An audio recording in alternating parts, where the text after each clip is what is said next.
Welcome to Winning Wednesdays with Pear VC. At Pear, we are incredibly passionate about fueling the next generation of tech startups. And we've been doing that for over 10 years, working closely with founders. We've seen that again and again, a good product isn't enough to build a meaningful business. You must also have a winning strategy and go to market. Enter Winning Wednesdays with Pear VC, a bi-weekly 45-minute webinar series on go-to-market topics that provides actionable insights to founders and teams building from 0 to 1.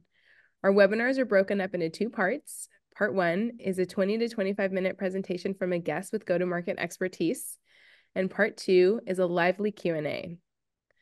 We're your hosts, Pear go-to-market team, Pepe and Anna. Pepe can't be here today, but I'm Anna. And today we have Kelly Shuur with us.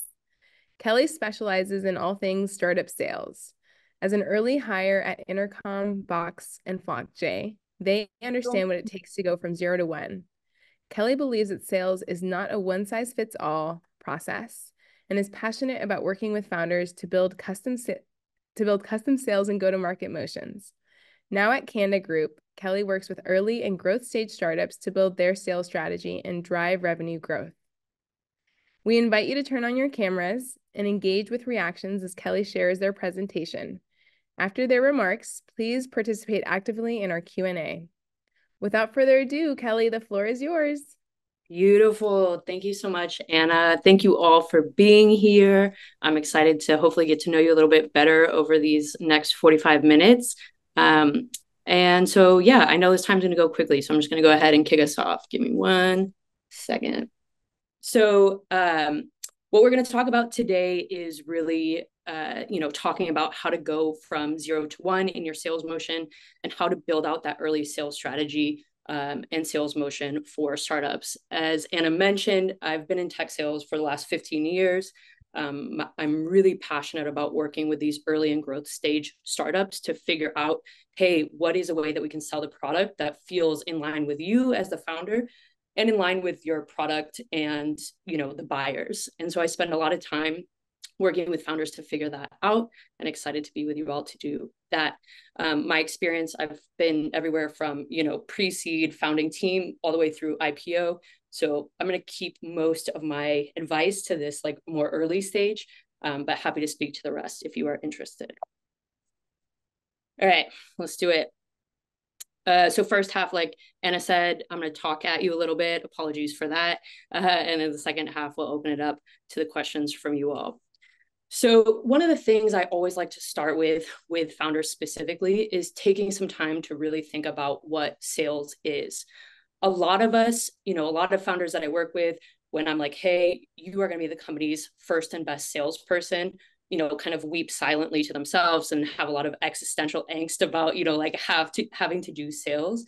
A lot of founders, you guys are, product technical people, often who don't come from a sales background. So I think it's important to really break it down that when we say you're going to have to be doing sales, a lot of you already have the skill sets that you need to be successful in sales.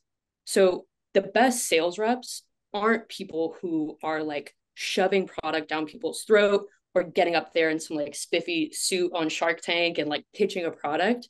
The best sales reps are people who are really taking time to understand what, the need and the pain of the people that they are talking to have, and if their product can help fix that problem.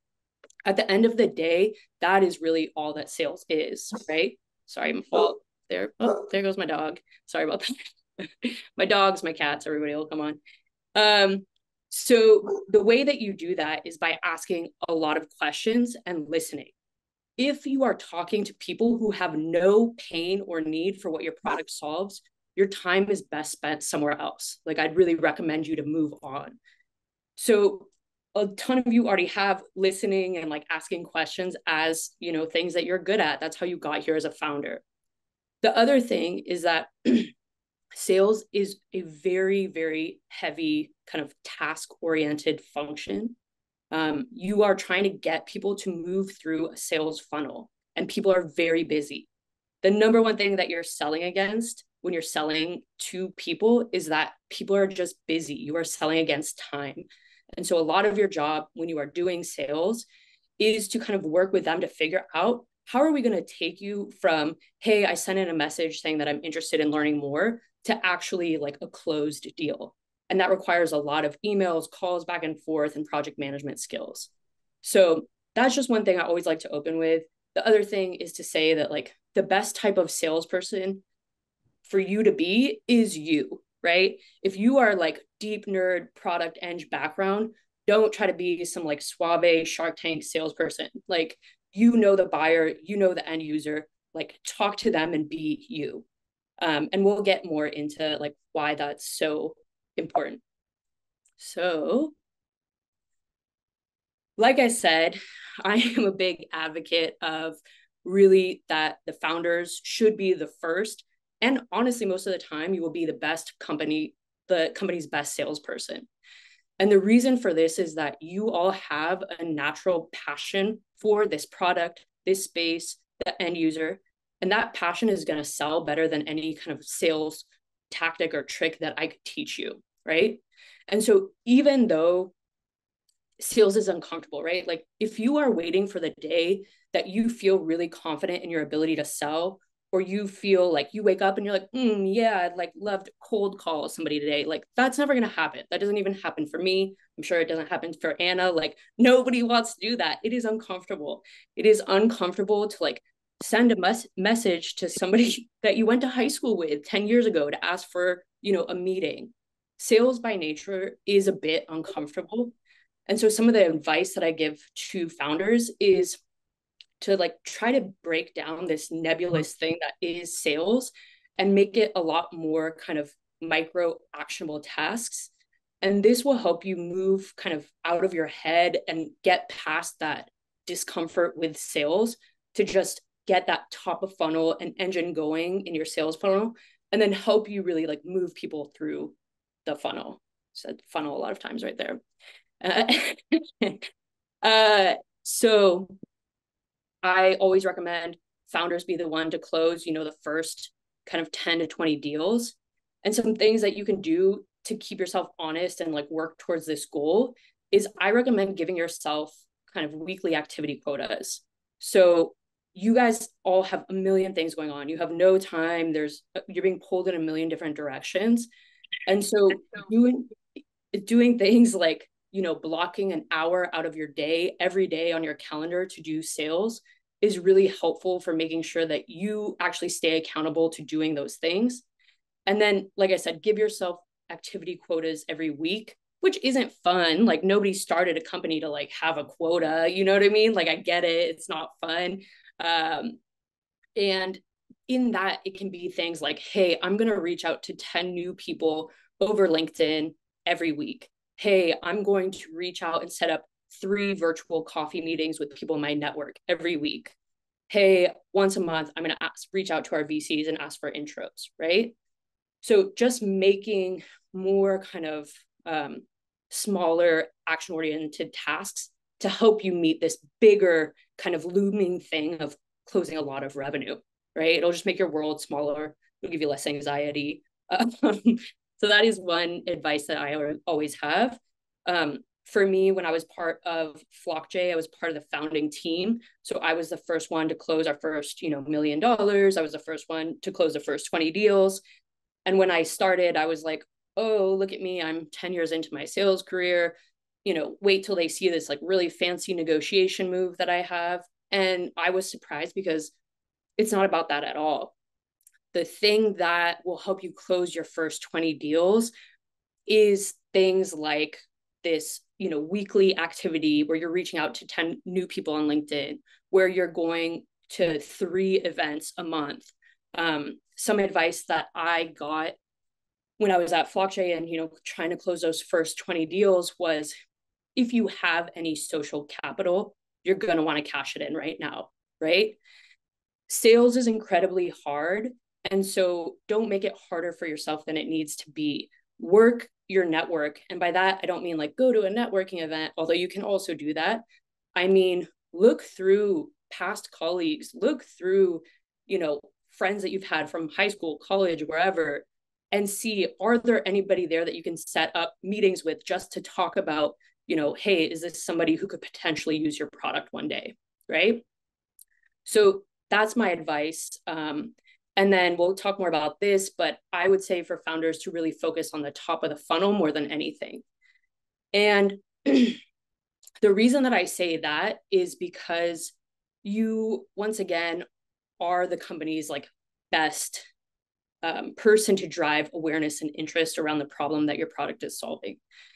And it sets you up really nicely for when you do hire salespeople down the line.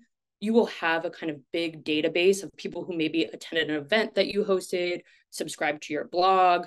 If you do have a free or trial product, it gives them this kind of like this like database to mine when your sales team starts. So if you have to focus anywhere, I would say, and that to do that top of funnel. I got hired at Intercom to be the first sales rep at Intercom. And so I built and scaled that sales team out from nothing, to, I think there was like 100 plus by the time we left. And one of the things that I think the founders did that set us up very nicely was, and I don't think this is a strategy for every company, but it is an idea that you can do, is Intercom was very well regarded in the product space as thought leaders for product and design and that sort of stuff. And so our founders, 2 years before I even started, were really involved in like events and blogs and getting people on our free product. And so we had a like very robust pipeline for sales to work when that function was like ready to build out. What else am I going to tell you? Okay. So another thing that I would say is that you can do to help yourself right now is to really be a student of sales, but don't try to master everything, right? You're not going to be able to like be the best at negotiation and be the best at closing and be the best. That will come when you hire a head of sales. Like they can worry about that. But I think things that will serve you really well, both now and for the rest of your, career and life, is to focus on things like discovery.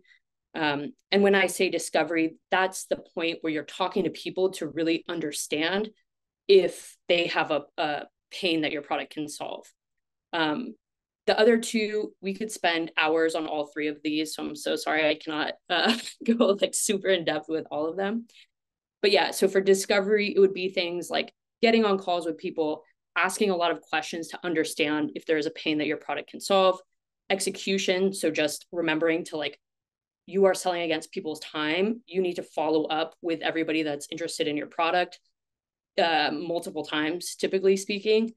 And then this is a more advanced sales skill, but really trying to dial in your pitch for your company. It's a really hard thing to do.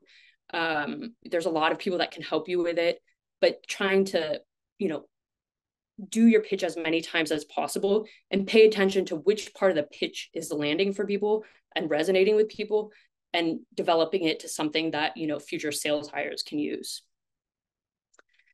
Okay. The last point is to map your sales process and stick with it. So I'm going to show you this next slide. You're going to cry a little bit. Don't think about it too much. So this is, okay, before I get into it, there are a ton of different ways that your sales cycle can look. Almost no two companies have the same sales cycle. The way that an end user, evaluates a developer tool is very different than the way that like an enterprise HR tool is evaluated. So don't take from this that, hey, Kelly's saying this is exactly how our sales process should be. But I would invite you all to start being curious about, hey, right now at our stage, what is the process that goes from somebody sent in a message saying they're interested in learning more to a closed won deal, which means like you won the deal. Map that out and really just stick to it and see which parts of it you can automate and which parts are going to be, more time intensive for you as a founder. The key to sales is that you want kind of low variability between your sales cycle and high volume. So you don't want to have to, every time you get a lead, be like, what should I do with it next? You map out like, hey, this is our process for when we get a lead. These little stars just are like examples of places where you could automate things to make it faster for you. Once again, this is an example of like how our sales cycle was for early days at Intercom. We did have a free trial product, not saying that you all necessarily have one, but this is an example if you have a free or trial product, what that could look like. So as you can tell, I would say this is about a medium-sized sales cycle. They can be much more complicated with a lot more steps, or it could just be completely self-serve and you don't do any of this. So there's a lot of room to play in here. But like I said, I would take the time to map it out and then stick with it. Sorry. But when I say that, I also want to like encourage you all to not overbuild right now. As founders, you all like to build. If you didn't, you probably wouldn't be a founder. In some capacity, it doesn't have to be a product, but usually if you're doing early stage stuff, you are doing a lot of building, whether it's product or strategy or GTM motion, whatever. And so when you are faced with something that is kind of scary and kind of nebulous and not totally sure how to do it, it's really easy to overbuild it with like automation and tooling. My slightly controversial opinion is that I would not overbuild for sales right now. When you hire your first sales rep, they will come in and like figure out how to make this more scalable. What you're doing right now shouldn't scale. It won't scale. Don't optimize for scale. You're just trying to do this like founder-led sales time period. But I wouldn't spend a ton of money on like tooling or automation or anything like that right now. You can get a couple like tools that will make your life easier. But I always do just like to remind people that you will be uncomfortable doing sales. And the natural knee-jerk reaction for most people is to overbuild and over-tool it, but to try to fight that urge if you can. All right. Whew, that was fast. I almost got it all in.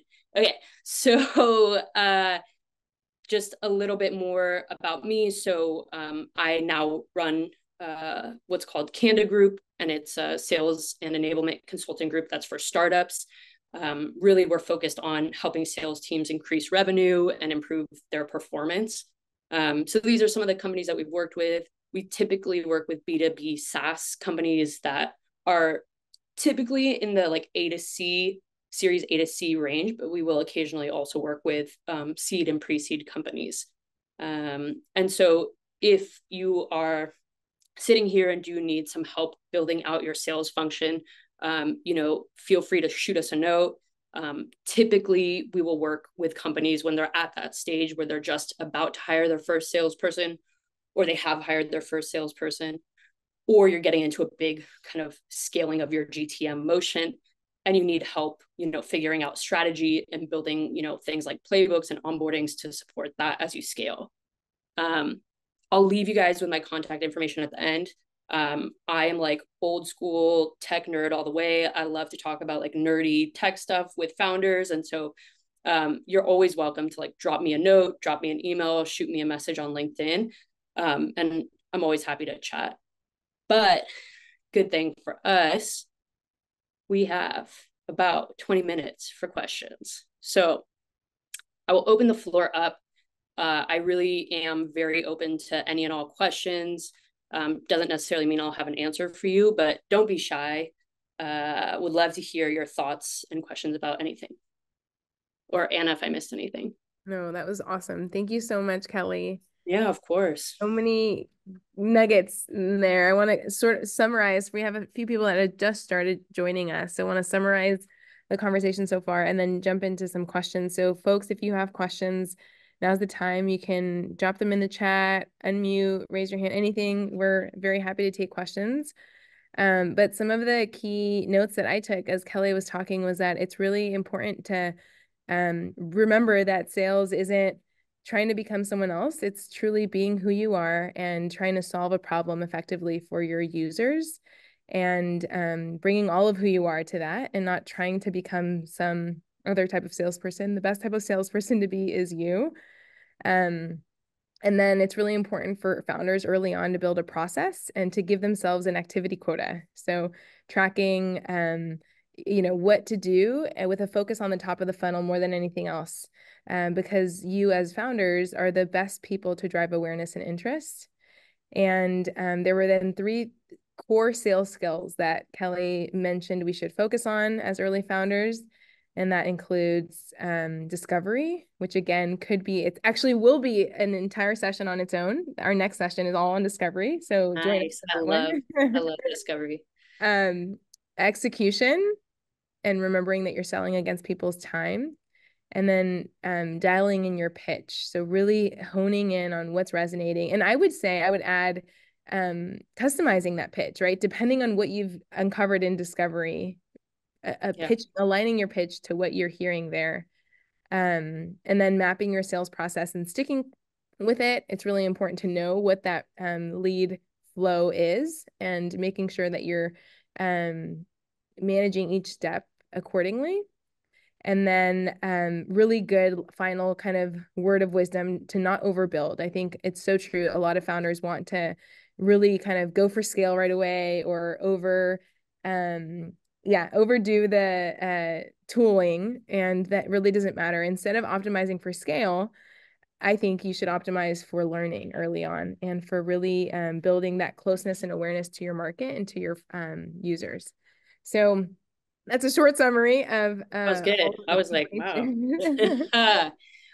But now we want to take questions, and I see Adam has a raised hand. So Adam, please go ahead and unmute. We can pin you here so folks can see you, and we'd love to hear your question. Cool. Yeah, and apologies, I'm gonna have to jump at 10:30.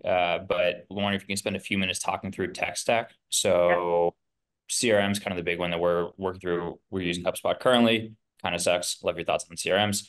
And then I don't know, like email warming / automation, lead enrichment, like all the different pieces of the stack that we will need to figure out at some point. If you have like, here's the 80% best solution that you can just use and don't think about it, and it'll be fine. That'd be a good list. For which part, the CRM or the automation or all of it? Literally any of it. Just some names of things that you think are good enough that we don't need to think twice about. Yeah. Okay, unpopular opinion. If you're not doing a high volume of stuff, that you guys already passed this. You're in HubSpot. I think HubSpot is totally fine. It can be a little bit of a black hole where it's like, it can be anything you want. So sometimes Salesforce and HubSpot are a little too much for people early on. So early days, I think you can even do just Google Sheets if you have low volume. But then getting onto a CRM like HubSpot is great. I would recommend something, once again, like Pipedrive. That can be a pretty decent way to track like pipeline and tasks and things like that for sales. Then having some sort of automation tool, whether, like basic cheap ones like Yesware or like, Lavender is one that's specifically for sales. I don't know what their price point is these days, but something to like help you automate sales as a founder. So it's like that, how do I put together a cadence where I'm reaching out to people over like LinkedIn, email, phone calls, if you want to do that. So something like Pipedrive and like a Yesware, or there's a bunch of them now and they're super cheap. Those would be my big ones. Apollo can be good if you need a lot of contact information for people. The nice thing about that is you can pull in the contact information, drop them in a sequence, and they have some good customization. I think that can also be more than you need right now, though. And it's also a little bit expensive.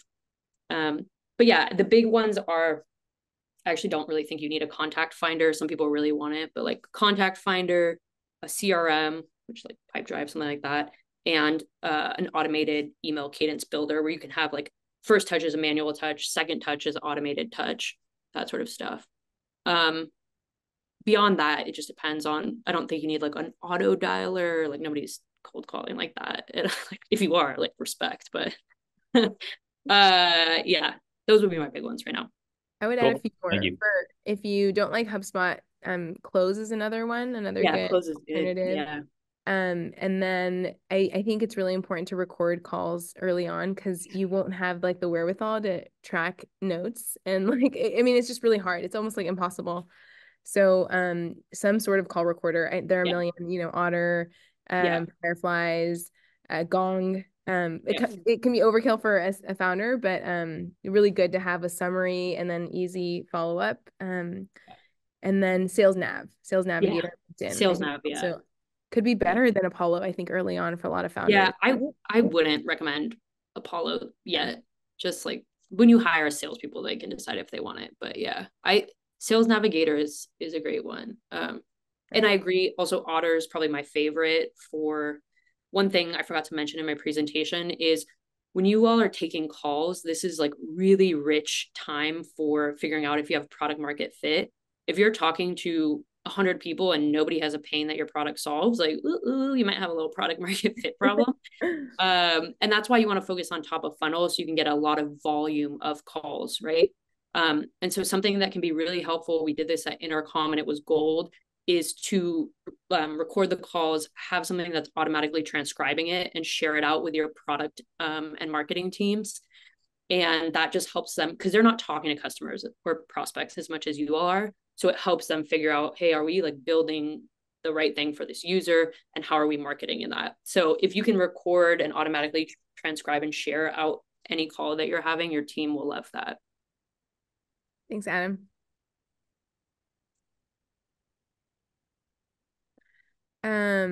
Okay, any other questions? We would love to take some live. I have some that you have submitted when you registered. I'm seeing the chat. Cynthia, we will have instead of repeating those recommendations again, this will be recorded and we'll include a summary for all participants so you can see it.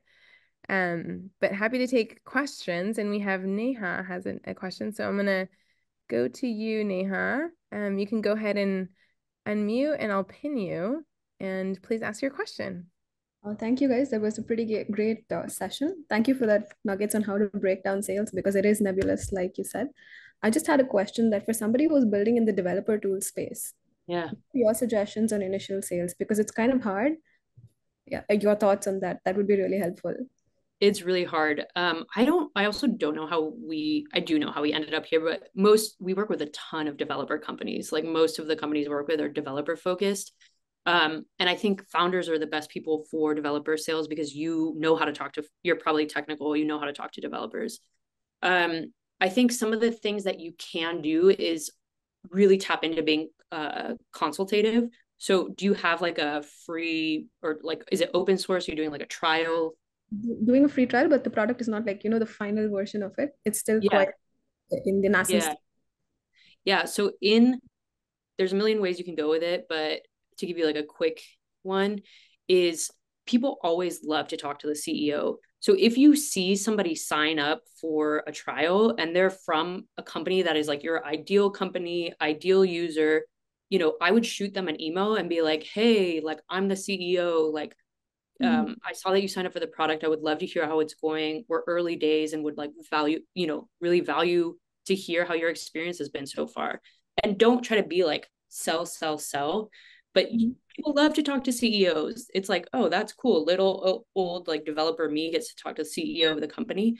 And then when you get on the call, or if they don't want to get on a call because it's a developer, then you can start listening for things that might signal there's an opportunity for you to sell a bigger deal to them, right? So sometimes it's like, hey, who are you trying this out for? Is it just your team of 2 developers, or is this for a company-wide rollout? Or, and you can start getting a sense for how big of an opportunity that is. Anyway, the short version, I was like, I could go for a long time.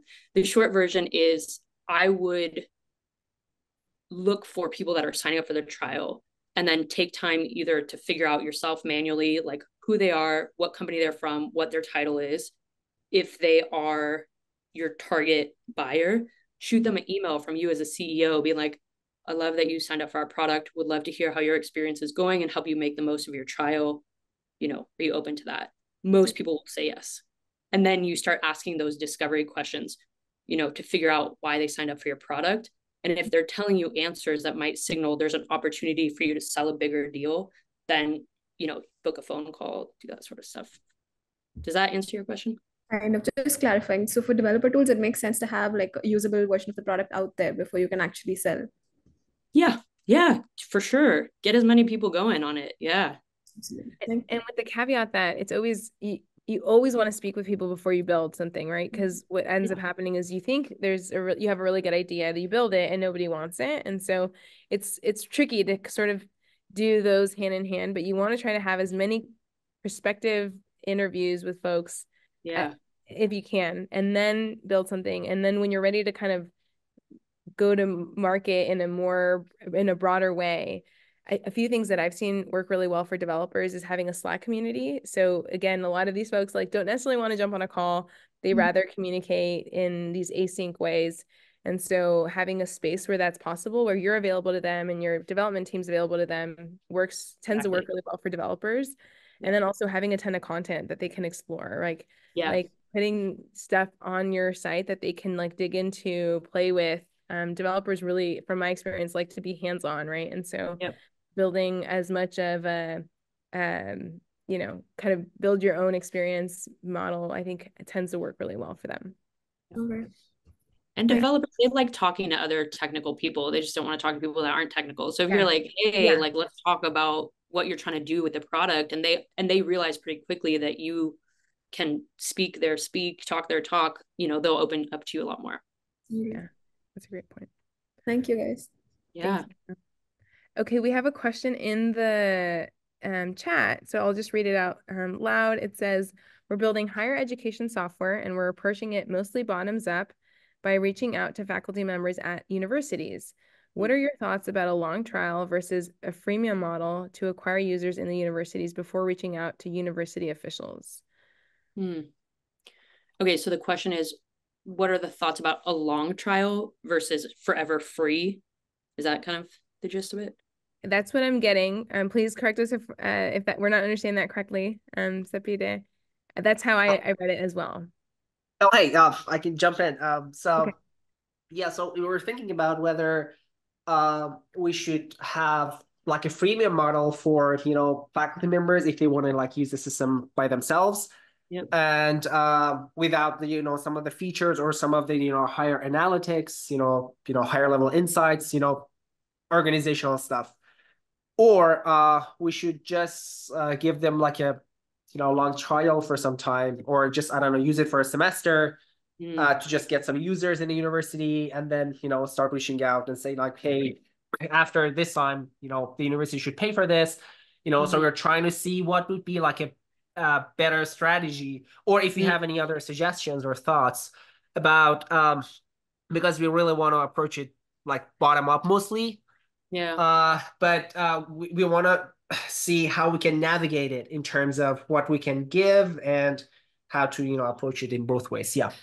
Yeah, totally. It's obviously a complicated question and there's not one silver bullet answer. So you're going to get my biased thoughts, but definitely talk to other people.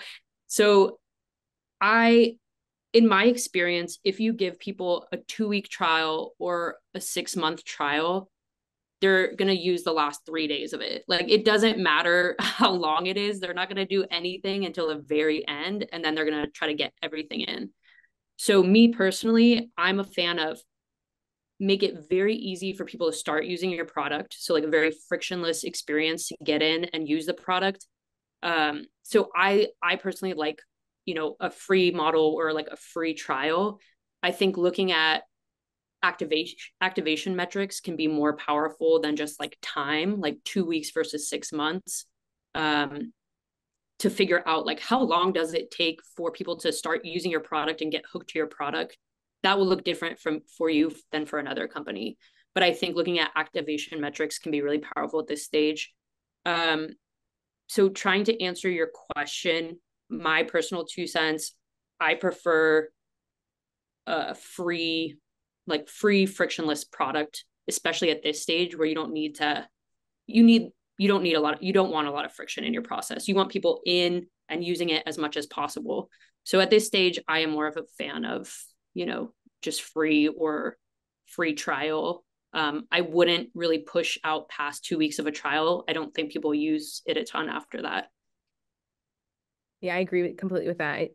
Just to add in my 2 cents, I think it's really important to have people have skin in the game. And so I think keeping a trial very tight, even if whether it's freemium and they're managing it on their own, or it's a handheld trial where there's an onboarding and sort of training in both scenarios, it's great to know that they are I don't know, to take even like a credit card, something that shows that there's like willingness to pay. It's a pain big enough that they're willing to put something, time, their card down, is really important to be able to get that early signal, right? That it's something that really truly is painful enough to where they're willing to go through that step. And then generally, if it's a product that can be navigated on its own, it's really simple to use and there isn't that friction. I think it's great to have a freemium model that doesn't require any onboarding. But if it's a product where you really want to be there to guide and requires any sort of guidance, it's great to have a more kind of hands-on trial. So just product to product will vary. But yeah, great advice from Kelly on that. Yeah. Thanks for the question. Yeah. I'll just one thing. So when I got hired at Intercom, the reason that they hired salespeople was they were like, we have a great, like, we have so many people who are using our free trial and converting to paid without us ever having to talk to a salesperson. But their average deal size was $49. And so we got brought in as a way to be like, if you inject salespeople into this function, can you increase the average deal size from $49? And I think within like 3 months, we increased it to $1,500 from $49. So all of that to say, I think it was great to have self-serve option all the way through for a 2-week trial. And then like you or the salesperson can come in and be like, oh my gosh, I see that you're like a power user of our product. I'd love to hear more about how you're using it. And then they're like, oh, I work at Asana and we're doing a company-wide rollout. And then you're like, oh my, that's a big deal. And then you can assist them a little bit more. Okay, we have a question from Maddie. Yes. Maddie, I'm going to pin you and please ask your question. Okay, great. Thanks. So I'm wondering if you could maybe clarify how you were more as a follow-up to how you said the deal size increased. Mm-hmm. What by increasing the deal size, because we're kind of for our startup, we're working with, smaller businesses. So Mm-hmm. I think like we're working with the scale of like big corporations. So Yeah. would more about that. So just like pretty much like how to increase the deal size if you're working with smaller companies. Yeah, exactly. Yeah. So there's a couple, this is another one that, could go a million different ways. At Intercom, the way that we drove deal size up was either one, bigger rollouts. So, it's like, hey, it's just instead of a 5-person team, it's a 200-person team. So that's one way to drive up the value, which you said probably isn't as relevant to you. Another option is always just to like build more product. That might not be a popular answer, but it's like you have the like slim down product, or you have the more kind of robust product and you have to pay more for that. The other thing to keep in mind is like price kind of correlates to how much pain people have, right? And so the more pain that somebody has, the more they're willing to pay for a product.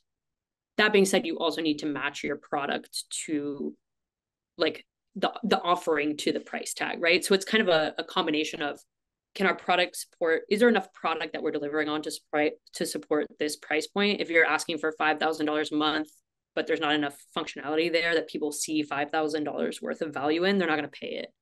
So you just have to align like, how much pain do people have and how much product do we have, and try to figure out a number. Sorry, once again, this is a little bit of a wishy-washy answer, but it's hard to figure out. But typically when you're trying to increase price, it's like bigger rollouts or more product, I would say, is the short answer.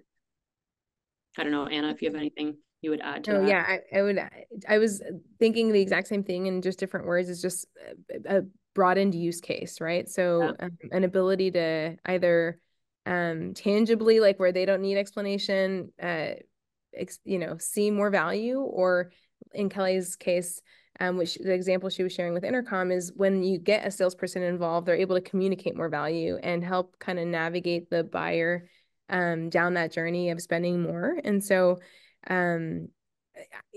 essentially it's expanded use cases, right? Is how you would increase that or becoming more sophisticated and sharing the ROI, right? Helping them to come along and see and justify a higher price point from wherever you've started.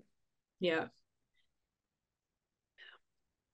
I know we're at time, guys. Thank you so much. Of course, Maddie, thank you for your question. I want to maybe quick fire, Kelly. We have a question from Neha, a follow-up. Yeah. What are some 2 to 3 key metrics every early stage company should actively monitor from your perspective? And then I'll have one final question and we will wrap. Yeah. Metrics, always love talking about metrics. I would say leads created week over week is huge, right? And starting to look at like where are those leads coming from? So I would say like lead creation week over week is big. Kind of email sent will keep you honest about actually doing, like, reaching out to people either via LinkedIn or, you want some sort of like activity metric to keep you kind of on track for yourself. Ooh, I mean, those would probably be the biggest one. Then maybe some kind of like conversion rate. That might be a little early for some of you, but like out of all of the leads that we create, how many are converting to an actual real deal that we're talking to them about? It's called creating an opportunity, usually in sales land, but it's where you go. It's like signals that, hey, this isn't just a random lead I'm reaching out to. We're actually I did a demo for them, or we had a phone call where they shared more about their pain point. Might be a little bit early for most of you to do kind of a lead to opportunity creation metric. But that can help you keep an eye on if we're just having a ton of conversations that aren't landing with anybody, or are we having a ton of conversations that, 15% of them are moving to a demo phase, for example. So maybe that's actually the metric, is like leads created, emails sent, demos week over week. That could be going. Like 3, That's great. Thank you, Kelly. Okay, last question. We asked this question to all of our speakers. What's your secret recipe to maintaining a winning mindset and driving momentum in the face of challenges? Because you and I were talking about this before everyone else showed up. Yeah. It's hard, right? It's hard to figure really out hard. early sales motion. So what's the secret to unlocking a winning mindset? I would say my secret is really doing things that ground me every day. Because especially with sales, it's really easy to like ride the highs and the lows. I had a ton of really good calls one week, and then the next week you had no calls. And it's really easy to get to ride those highs and lows, but you'll burn out really quickly. And so just doing things that keep me grounded every day, where it's like, whether that's, reading or working out or taking a walk outside, just something to keep you grounded and not riding those waves is. And also, if you have sales is hard, and celebrate the wins when you have them. Yeah, that's awesome. Great advice. Yeah. Wow, Kelly, thank you so much for joining us. Everyone, please help me in giving Kelly a virtual round of applause. Thank you. So great to have you today. And folks, like I said, we have more coming. In 2 weeks, we'll have another session on unveiling value through discovery with Mariana, who's phenomenal as well. And we'll be able to kind of dig in deeper to that advice that Kelly gave us about really honing in on discovery as a skill. It was so great to have you all here today. You're one step closer to winning because of your time, hopefully, with us. And stay tuned for more. Thanks for joining us, folks.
joining us. We asked this final question to all of our guests. So I'm going to ask you, what is your secret recipe to maintaining a winning mindset and driving momentum in the face of challenges? A few words of wisdom from Ben before we go. Always stay positive. Like, who cares if someone says no? I feel like maybe I was trained that way when I was an investment banker for 6 years in past life. And so like, got used to tough hours, got used to like things going wrong and like having to deal with that. And people always enjoyed working with me because I always stay positive. And so like, I think the key thing in sales is like, if someone like shuts you down in 5 minutes, who cares? It's the same thing in like fun. It's like thinking about fundraising, the same thing. It's like, you got to talk to thousands and thousands of people. It is truly a numbers game with referrals. It's with warm intros. It's a better numbers game, but it's always a numbers game. And so you just like, if someone says no, you're both better off. Like, it's good to get to that no as quickly as possible and not drag it out, and just like move on to the next one, because I would say like the faster you can get to a yes with someone else, you're way better off. So. Yes, I love that, Ben. I always tell people that. I'm like, you want to get to know fast. If you're going to get to know eventually, like get there as quickly as possible, because it's going to save you time. It's going to save you pain and energy, and don't be afraid of the no. I think that's great advice. Awesome. Well, folks, we did it. We are at the end of this Winning Wednesdays with Pear VC, but we have more for you. We host these every 2 weeks, and our next one is all about customer success and driving that from day one. And we're going to be hearing from Cynthia Gomez. So that's a not to be missed session. Thank you so much for joining from everywhere, and please join us again in 2 weeks. We are excited to see you there. Have a great day, everyone. Awesome. Thanks, Anna. Thanks, everyone. Thank you, Ben.